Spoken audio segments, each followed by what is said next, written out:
Gde ste, dobri moji ljudi, evo da se javim malo iz ove moje oaze. 360 stepeni.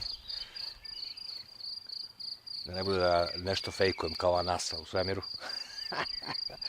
Evo ga moj mačorčić. Moja pričalica, gdje je moja pričalica? Šta radi on? Šta radi?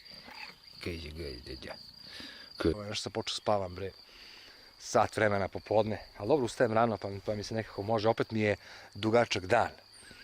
I onda je meni sad tu počelo taj crv sumnje, bre, kako je moguće, bre, tolika struja, bre, šta ja nemam, bre, ništa, bre, ovde.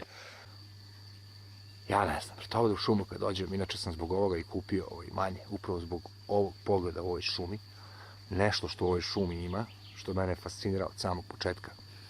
Da poljubim mog voljenog patrijarha Pavla.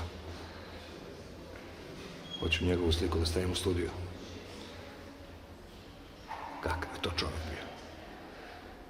Pavle. Carudnika na sve strane pogledajte moja rane.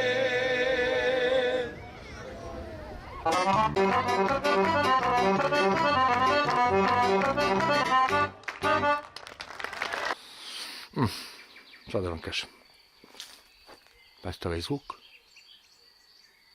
I ovaj krevet. Treba li vam išta više od ovoga? A da, grad je bolje, naravno, ma da.